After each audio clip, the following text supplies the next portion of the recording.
Hey you, good morning. It's 24th of October. My boy was born 18 months ago today. My boy Alexander. My other boy Lucas, approaching his 18th birthday. Today, Andrew and I are driving up to Cambridge to join the Globe Lie tour, and long overdue. I was hoping to join them in Bath. Feels like months ago, but probably about 6 or 7 weeks ago they were due to be in Bath, but they had to change their plans. So they are going to Bath next week.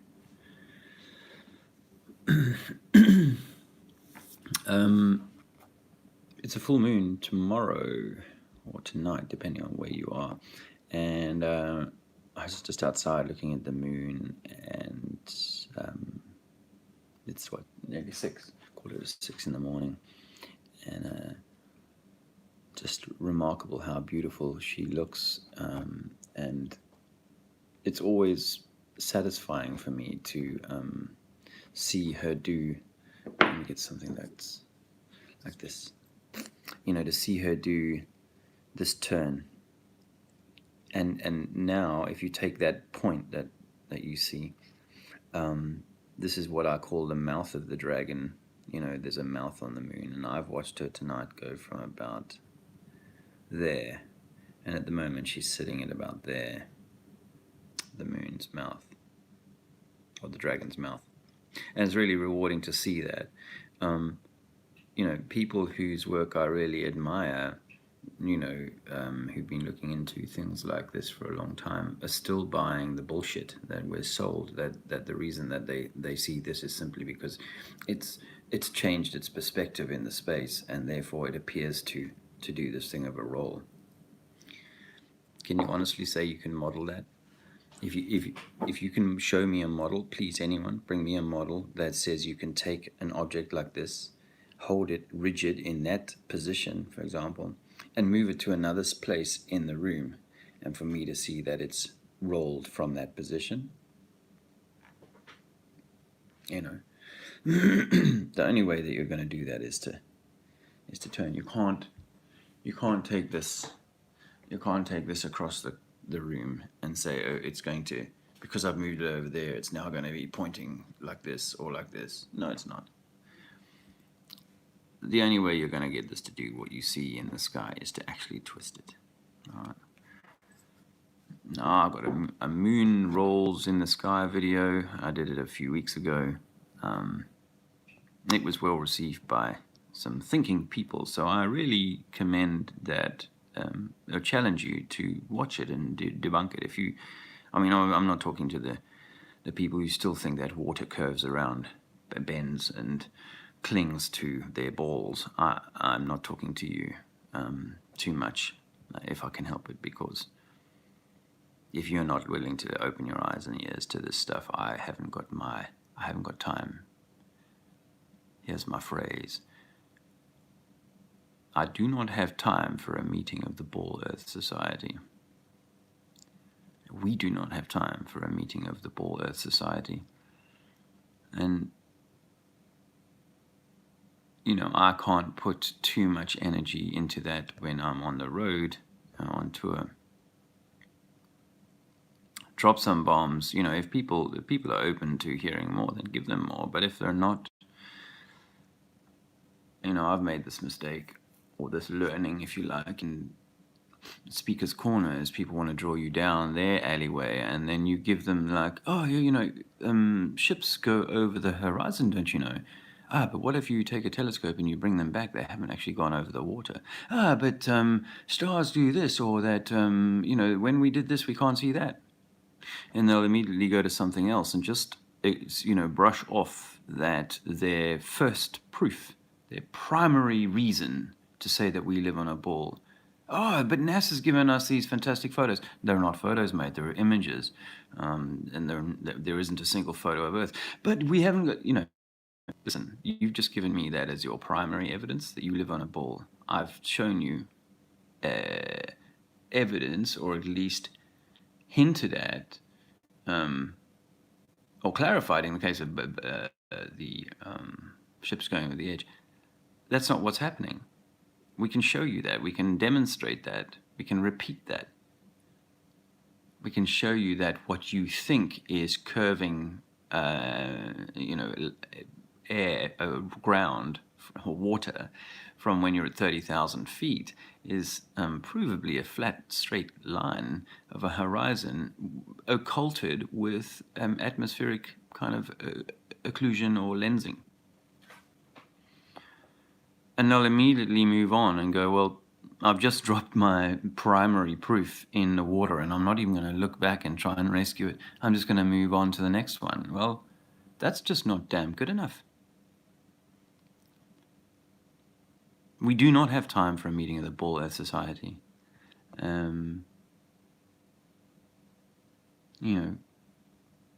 Get this through your thick ball skull that you need to find out that you've been lied to. And if you can't find out that you've been lied to, then perhaps you're just not one of those people that are meant to know this. And what does that mean? I don't know what that means. Biblical scholars will say something about it, meaning that not everybody is meant to see the truth. And even amongst those that get past the ball bollocks, even though they get past that, still get stuck in, it's just about that, and it's just about this external lie.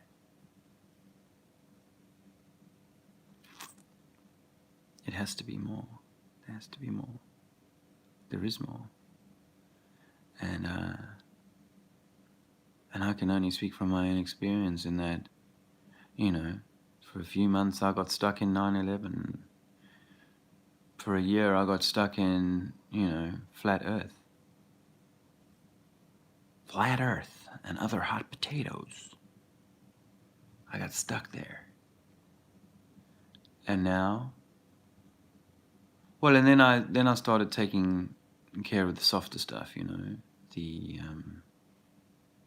human stuff, or the creator stuff, Flat Earth, ball Earth is actually a left brain concept, because once you look past, whether there's an ice wall or not, or an infinite plane thing, then you get into the kind of deeper meaning of it all, the spiritual aspects, or the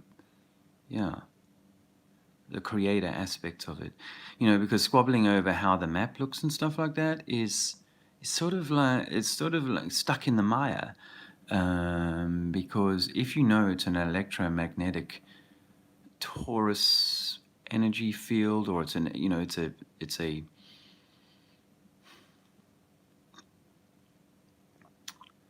even if it were a simulation, not that I'm a fan of that particularly, but even if it were a simulation, then the squabbling and squabbling over exactly how that's made up is really just the same as squabbling over country borders or colors, skin colors, or religious doctrinal dogma. It's really the same kind of thing, isn't it? I have realized for some time that telling people about the flat Earth is like the needle up the it's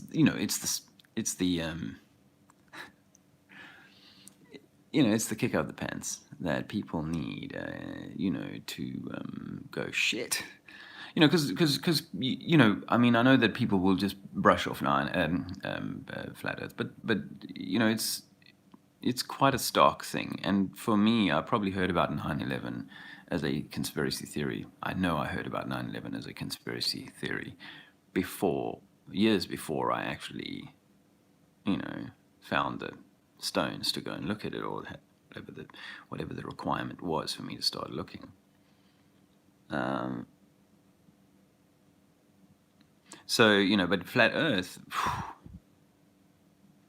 we know. This was when I first heard of flat Earth, I was like, not when I first heard of flat Earth, the first time I heard of flat Earth, hey, whoever's come in there, hey, good day. Hey, it's Tam, Australia. Hello, mate. I was thinking about you yesterday. I've got some great Australian mates, by the way.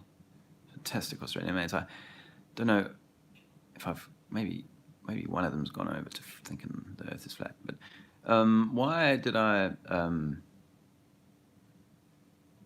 I heard about flat Earth, and I thought about flat Earth as a child, because as I've told you before, I saw it in the Bible as a child, and it was written there. It's written there. I could interpret that for sure. I might have even heard an old man on a farm once say that the Earth was flat. I think there's something about that, but that was kind of like, like everybody else. So there's a kooky old guy who still thinks in the old science, But when I heard seriously, when I heard as a now, and 3.5 years ago, that people were talking about flat Earth again, that something a little lead weight dropped in the back of my head, and I think things started to get reevaluated. I've always loved sceneries and so on, and I've always, loved vistas, and I've seen vistas over great distances, and it's not long after you hear the maths. I like maths too.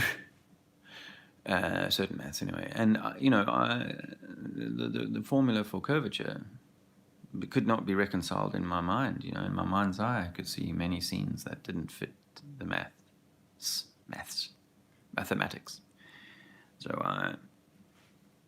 it was only a matter of time before those lead balls that were dropping, or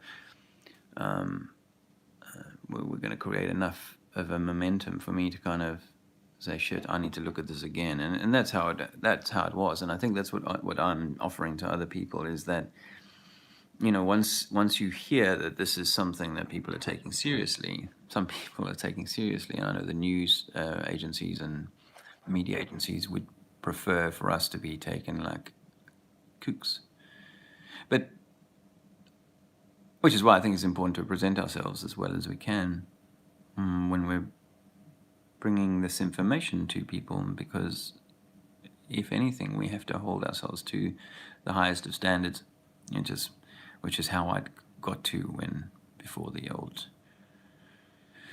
government policy enforcement officers pitched up at my house last week and enforced policy. They found that only one of their incredibly well thought out policies had been breached, and that was that I'd grown a plant that they don't like. But for every other thing, they couldn't find anything else on me other than for trying to prevent them from accessing my house, because I'd not given them any authority over me. I'd not recognized their authority, and they insisted that their little piece of paper gave them authority over me.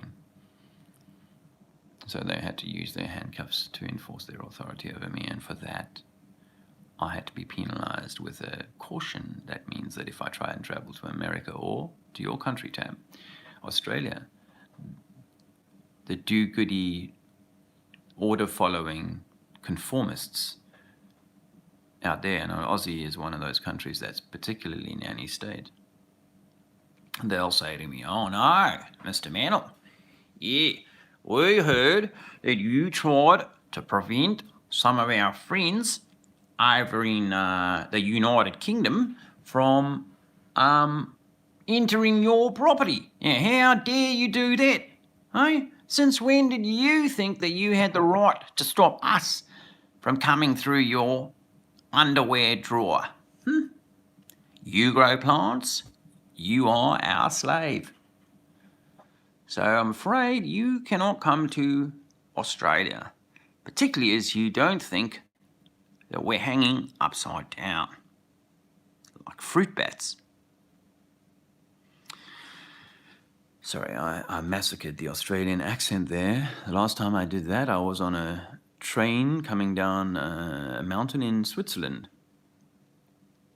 This was in 2016, and I insulted some young Australian boys. I didn't intend to do that, actually. I was just mucking around with accents. I love accents. I think they're a wonderful thing that we have, and I do enjoy hearing different accents, and I like to mimic them when I can, or if I can.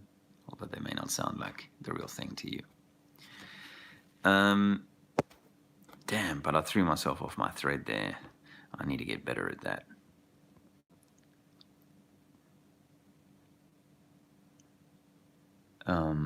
So, yeah, no, I think flat Earth is it is a gateway drug. It is a gateway truth that I think for me is even though obviously the 9/11 event, you can see you can see the strings and the smoke and the mirror and so on, the puppetry behind that. Now, people can still go, well, so what, we are where we are, and the world is at war, and the Muslims are this, or we're that, or whatever, as a consequence of that. And we could say in response that, they did the 9/11 event for securing the poppy fields in Afghanistan, securing some oil pipeline. I've got these guys that keep going on about oil pipeline. Oil pipeline. It's like the brain has frozen over at oil pipeline.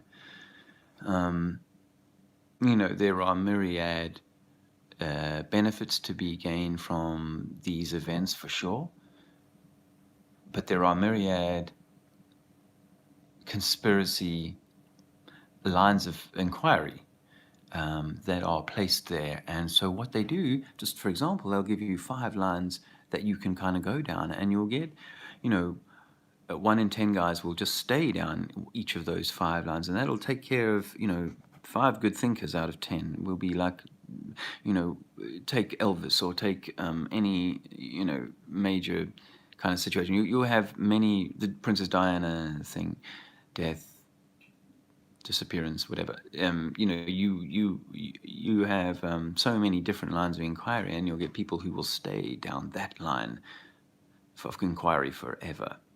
And with 9/11, it's the oil pipelines, and it's the banking cartel, and it's the Saddam was looking to introduce. He was looking to.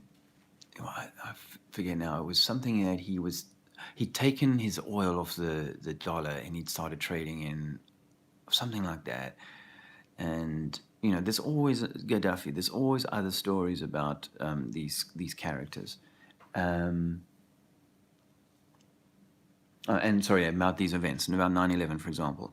So, and people, we can stay down that line and say it's just about money, control, and the people. Or some will say it's the occulted events, bringing the 2 buildings into one, and there's all this sort of Freemasonic symbolism and mind control going on over that. But still, you have to still ask, but why? Oh, because it's about the money. Please do not stop at the money. Do not stop at the money. You're not thinking deeply enough if you stop at the money, the oil, the control. And the same is true with the flat Earth. The flat Earth is not just about hiding land, keeping us in a mental prison. There is a reason for that. And if they're hiding land, do we know that? Do we absolutely know that? How would we know that? How would you know if something is hidden? Oh, because we've heard stories about it. How do you know those stories? We don't believe the Bible. So why would you believe another book called Captain Cook? Why would you? So don't say that there's other land when you don't know there's other land. Unless you know there's other land, don't say there's other land. You can say we think there's other land, and that may well be part of it. But the other land is like other oil. It's like the opium fields of Afghanistan. These are just material tools for the control and the holding down and so on, and the subjugation. I think there's other land. I think it makes sense that there's other land for sure, but I don't know that.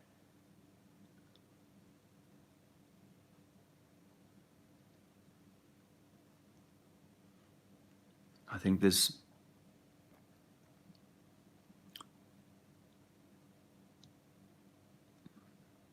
what I will be doing today in Cambridge is trying to continue to leave people with, don't waste too much time on the flat earth. I mean, if you're never going to find out that the earth is flat, then I don't know what that means for you. But I'm optimistic that many, many people like me will hear this, and in a space of time will, shit, I need to go and look at that. And when they look at that, I will say, look at it, learn it, understand the models, understand how this world works. I think it's certainly for a left-brainy brain like me. I think knowing it. I mean, that was my first thing. I got to know the geocentric and heliocentric models better than I'd ever known them along this way. But those who are calling the tune would rather you stay that way and not look beyond into, the deeper esoteric aspects of this. If the people who wrote the Bible, if the people who run the Vatican, and etc., are, have been doing propaganda all along, then a lot of the thinkers who we've been told to dismiss we've been told to dismiss via the control arms of the same authorities. Yeah. So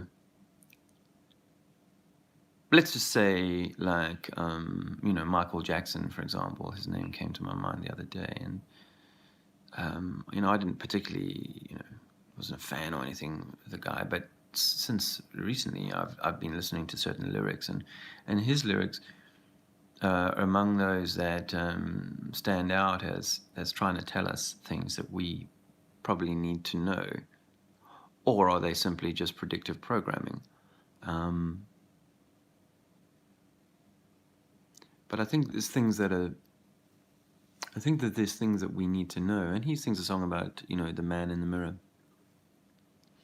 And, if you want to make the world a better place, take a look at yourself and make a change. And you're not going to do that while you're beating the man out there for selling you his balls.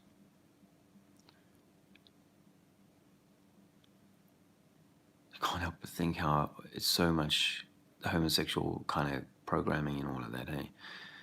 They love their balls and they love their obelisks. Osiris's penis.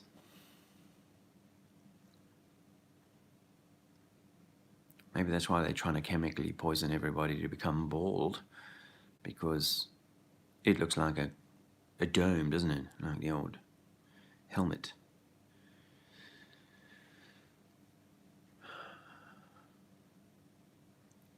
I was saying to my niece last night, actually, before the process began of getting into the street activism, I had spent like a long time, a whole year, maybe longer, sort of getting closer to myself, get really in a way that I never expected to, and in so doing, I'd learned how to be quiet and to stretch my body. Not that I'd become like a full meditating yogi or anything like that. No, and I feel like I'm making progress, or this progress to be made continuously in terms of those things. And then, as I've said in a previous video, it got a little noisy with the startup of all the Speaker's Corner stuff, and how sometimes the comments and contacts and interactions you can bring them home with you, as it were, and they can jangle around. And especially in the case of YouTube, where people can access you at any time of the day or night if you turn on your phone. So that has brought its own set of challenges to remain centered and balanced through that. haven't always achieved it, but it's been kind of like a growing, learning phase. And then this last 7 or 8 days since the invasion,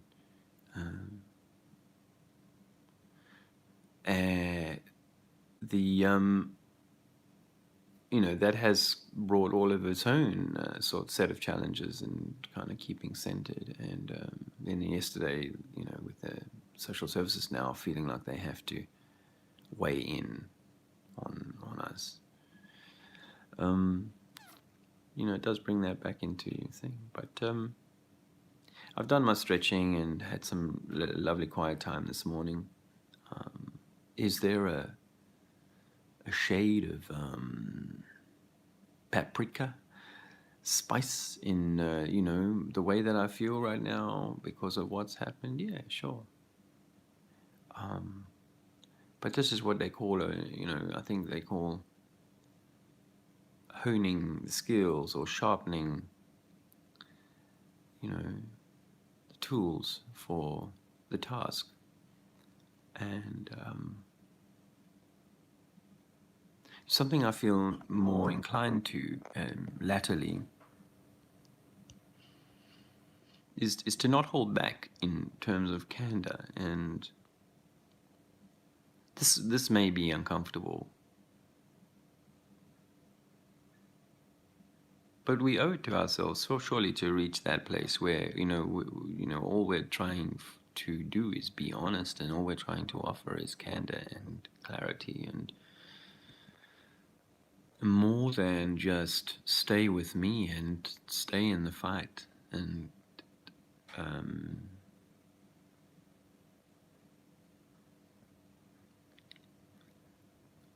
because you have to know that we're being, or this is not necessarily we specifically or individually, but this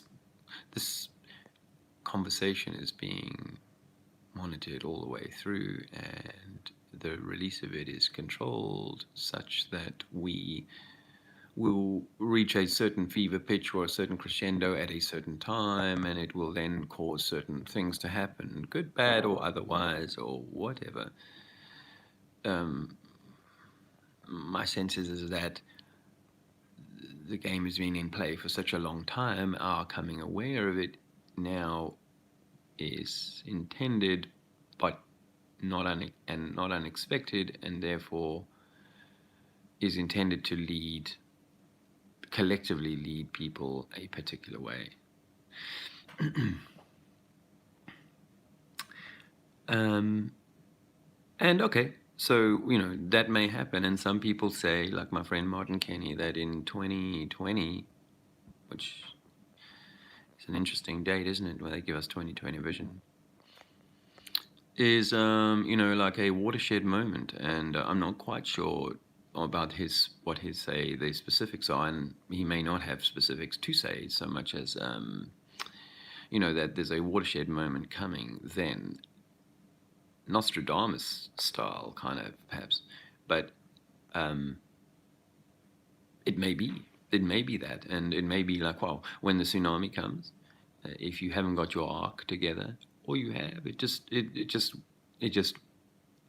causes like an ending of certain things, maybe a life even in some areas or something like that, or a change or an opportunity for people who do something very, very different, but that everybody will be aware of it.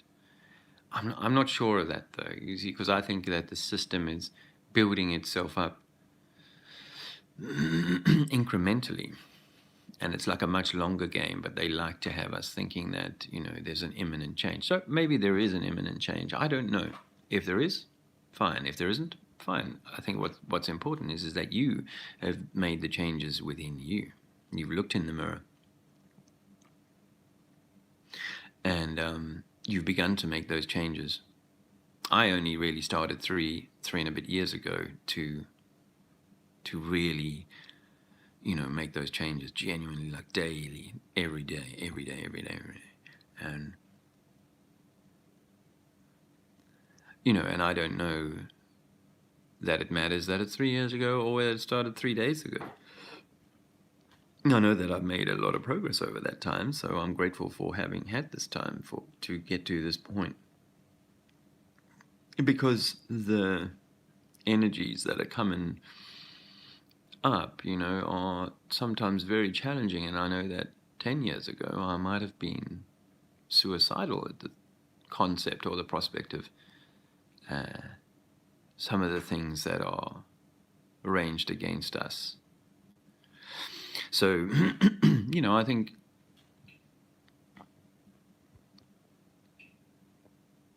I think we have to have that inner journey, and if we spend all of our time fighting outwardly, then we will fail to grasp whatever opportunity this is meant to be. And if you don't, you don't. And I think we have to be fairly laissez-faire about whether or not people do or don't, because otherwise we'll be fighting them to do something that they're not destined to do. So I think that's probably long enough me rattling on. I will have a quick hello to some folks in that. Whoa, there's a bit of a chat been going on. I just should say hello to Little Black. Is that black or duck? Good morning, my eyesight. It's not. I'm not trying to be rude. Damien, hi. Okay, I'm in Scotland. Oh, how's that? Chat. Little duck. It's sickening what happened to you and your oh, brother. Yeah, or sister. I don't know if that's a lady or a man, but thanks for that. Yeah.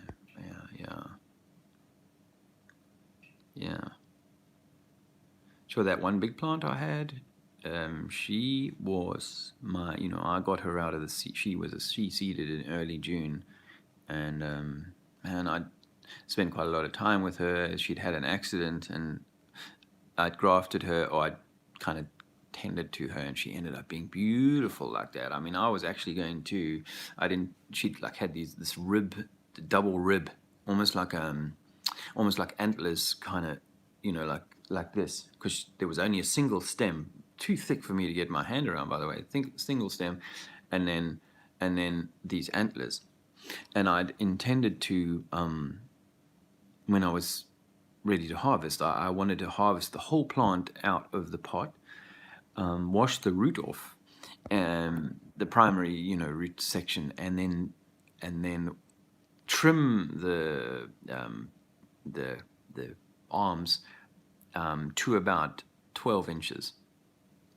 And then obviously I'd have about 6 inches of, well, not obviously, but I'd hope to have about 6 inches of really good solid root material that would have its usual gnarled shape, and make a sculpture out of that, because the cannabis stems are really cool when they're dried out and stuff. You can use them as straws, and I've got one that's a pipe. So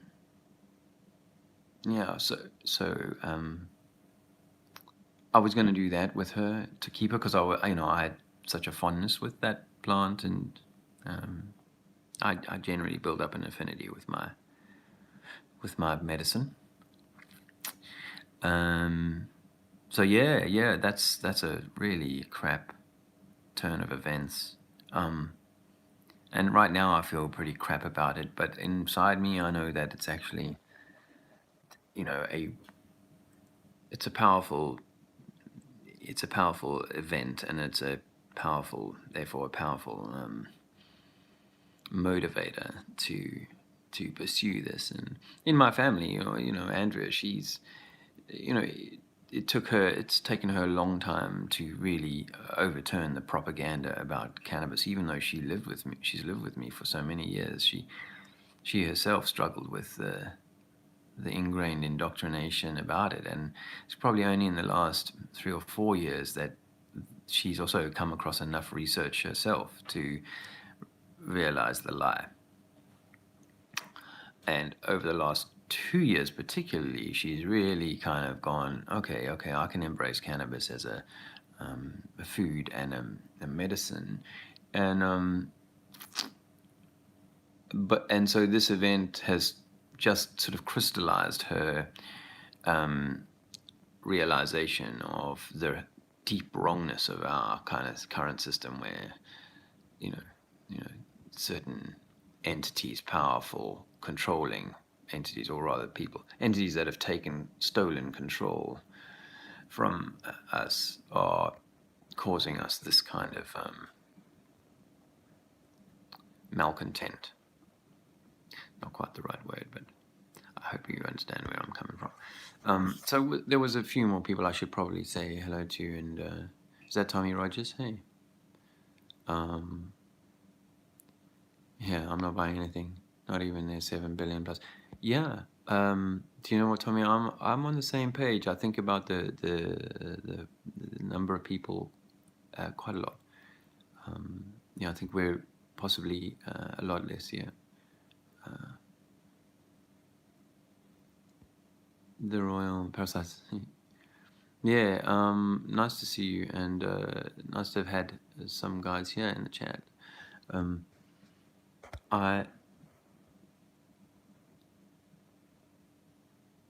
Yeah, where do I want to go with that? I'm not sure, but I really appreciate having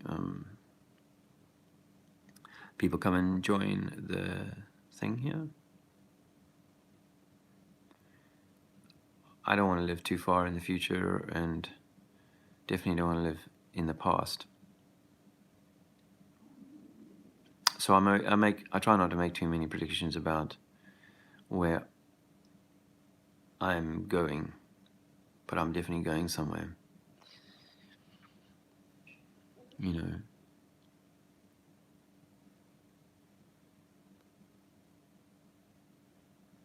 When I thought that I had somewhere to go and something to do, and then in April, May, June this year, we went to the first Flat Earth meetup, and at Speaker's Corner here in London, and being at that event brought something out of me that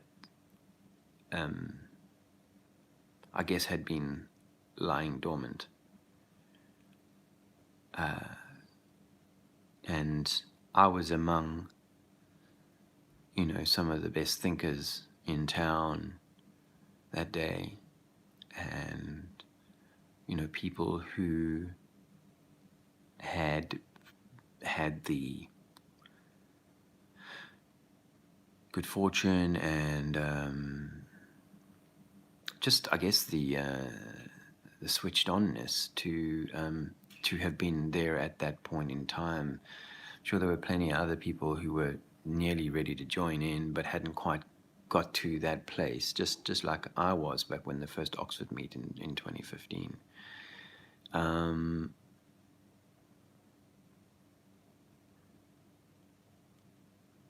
But yeah, something, a penny dropped for me then, and then,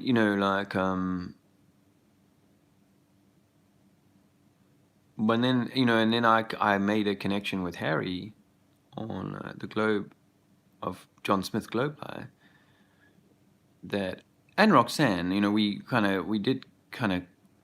clicked really well. But the point with Harry is that this man has been traveling. He's been, I don't know that there's anybody in the world. That's quite a big claim to make, but I don't think there's anybody in the world who's done more street activism than Harry MacDonald. Would you believe? And he's a pal of mine.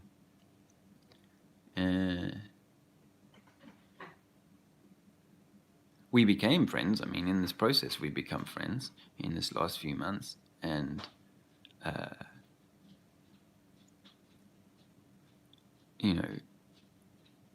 here's a guy who has seen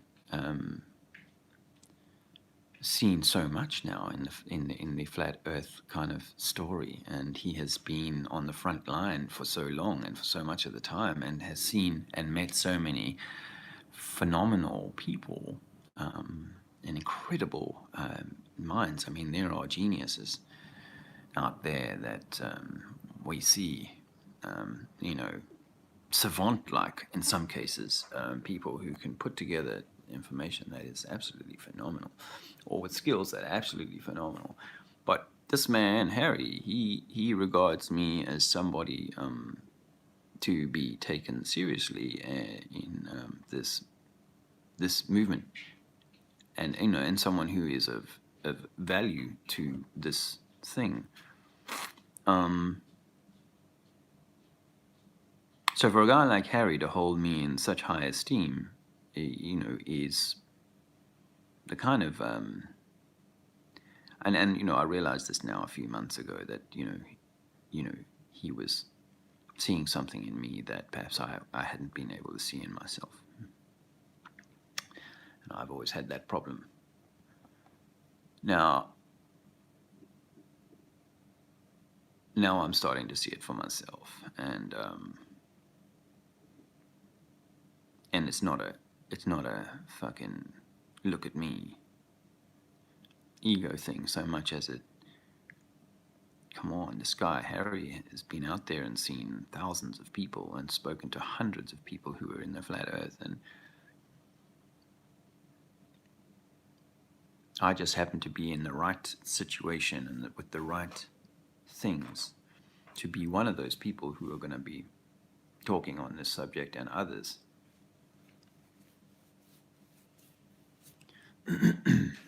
So I don't know where it leads, but it is what it is.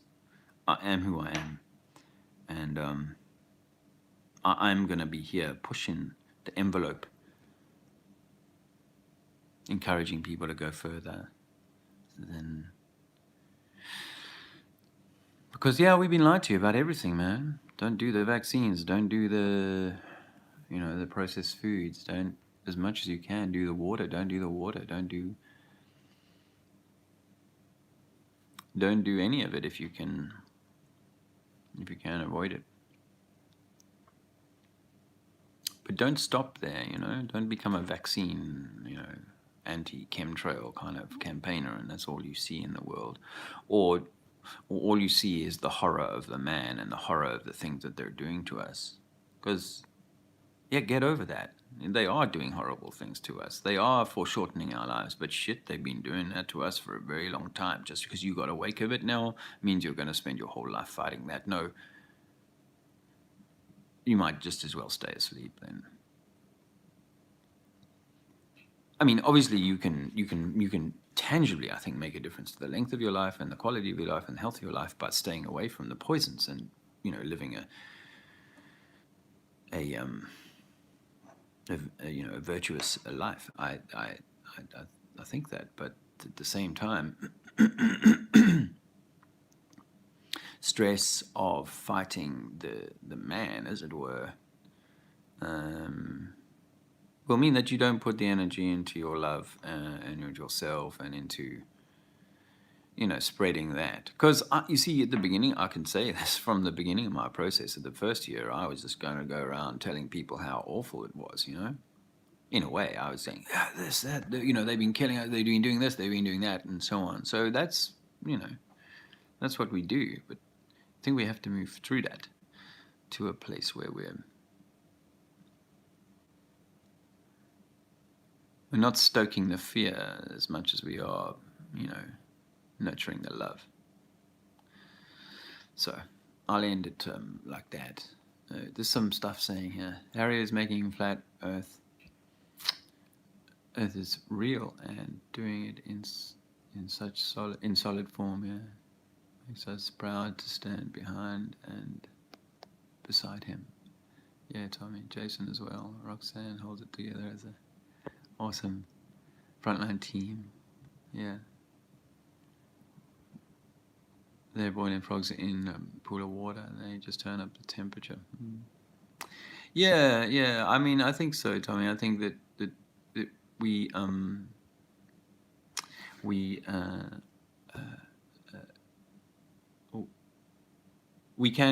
try and get out of the pot. And you see, don't get me wrong. I mean, I would love for enough people to wake up that we were able to have an alternate way of operating,